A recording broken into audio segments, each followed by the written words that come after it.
So, nag-start kami portal shoring muna kasi yun lang ang availability ng ng department ng DPWH na materyales kasi pag hindi na tayo mag-order pa yung regarding sa materials mag-order baka matagalan pa. So doon muna kami sa portal shoring kung anong mga resources mayroon yung DPWH, doon muna kami nag-focus kaya nagkaroon ng mga portal shoring hanggang sa huli may by mga October yun nagsidatingan na yung mga materials para for direct retrofitting. So yung iba naman na direct retrofitting yung ginawa namin, yung iba portal shoring. Yung portal shoring naman is temporary lang siya. Pag mag-retrofitting na talaga ng bridge, tatanggalin na siya yung portal shoring. Nakabalik na tayo rito sa San Juanico Bridge at dahil kung maalala ninyo nung unang sinara ito at ginawang limitado ang traffic dito sa San Juanico Bridge ay sabi namin gagawin ng DPWH aayusin lahat ng nasira dito na hindi na-maintain na mabuti. At we were hoping, ang aming prediction was makakapagtawid na yung 12 tons na truck dito sa San Juanico by Christmas time, by New Year.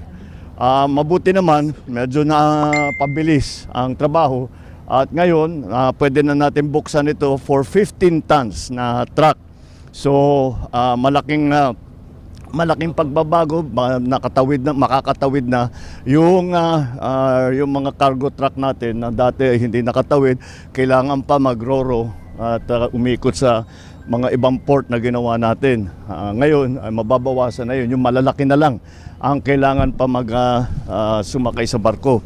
But meron pa rin plano para medyo ma-alleviate yung sitwasyon na yon. There is a plan from the local government, Mayor of Tacloban has brought it up, na paggabi, pag mas madalang ang traffic, baka pwedeng gawin ay magpadaan ng one-way lang kahit yung malalaking truck.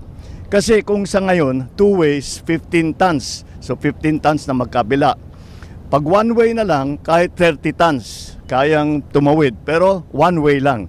So ang gagawin, yung LGU, yung magkabilang LGU, sila magta-traffic para tiyakin na one-way lang ang takbo. So isasara yung one side. Kagaya pagka tinatrabaho yung kalsada, ganun.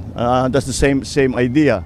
So we will explore that possibility para naman mas maging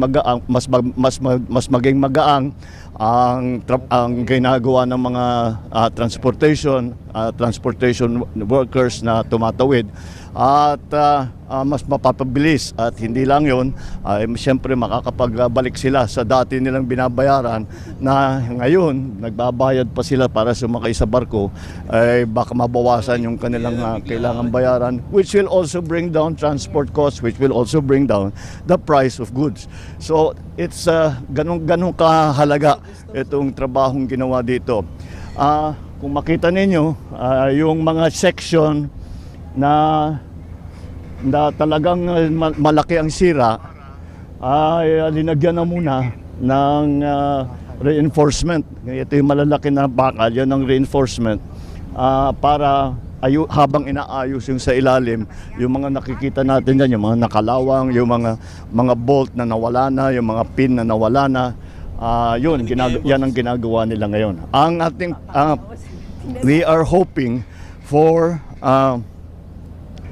the total return of the bridge's function to allow 33 tons two ways by the middle of when do we think we can? Third quarter of 26.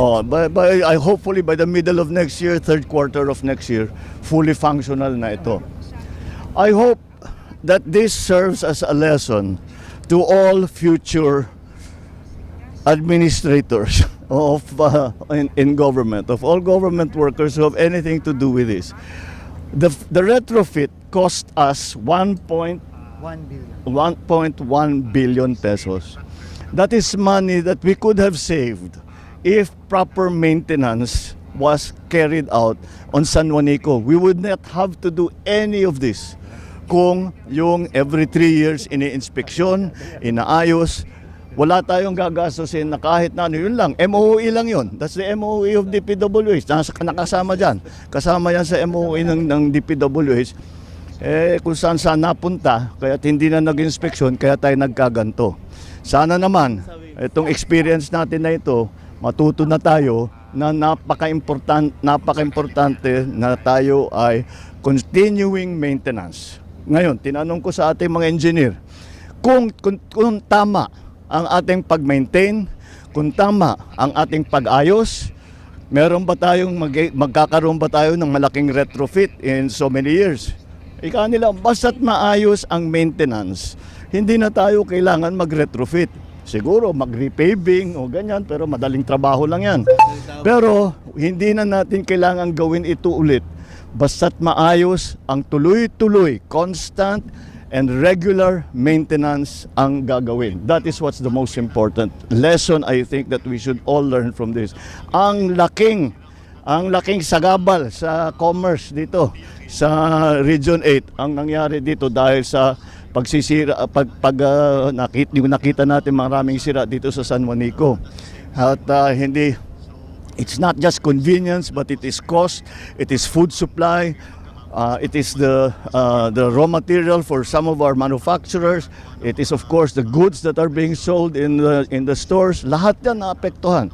Kaya again, I hope that this is a lesson to us and of all of those in the future whose responsibility will be to look after our thoroughfares, that to always remember the experience of San Juanico Bridge, that if we had only maintained it, we would have saved a great deal of problems. Not only that 1.1 billion pesos that we spent, kung hindi yung sakripisyo na dinaanan ng ating mga truck, ating mga tindahan sa Samar, dito sa Tacloban, sa Leyte, on either side. So the effect of that is much much bigger than just the bridge.